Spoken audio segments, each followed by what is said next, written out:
elnuestra.online, plataforma educativa Moodle de la Unidad Educativa Privada Nuestra Señora del Camino. Recurso pedagógico para Educación Media General, tercer año.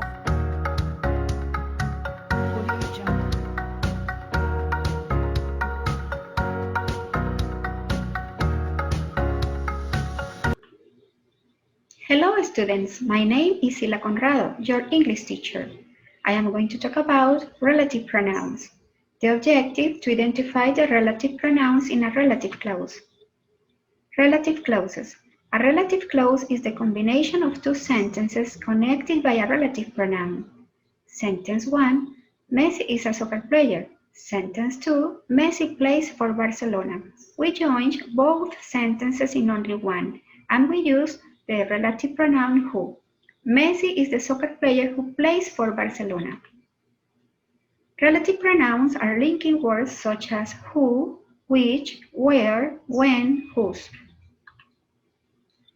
Relative pronouns. We use who to refer to people. Example, Carlos is the teacher who taught you in first year. Who refers to Carlos. We use which to refer to things. Example, the book which I read last week is very interesting. Which refers to the book. We use where to refer to places. Example, do you remember the place where we had our first meeting? Where refers to the place. We use when to refer to time. Example, Sunday is the day when we go to church. When refers to Sunday. We use whose to refer to possession. Example, Laura, whose parents decided to move to another city, is really sad. Whose refers to Laura's parents.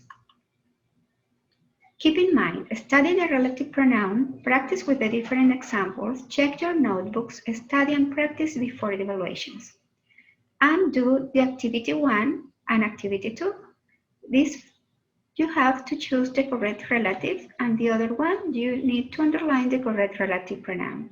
Okay, thanks for your attention. elnuestra.online, plataforma educativa Moodle de la Unidad Educativa Privada Nuestra Señora del Camino.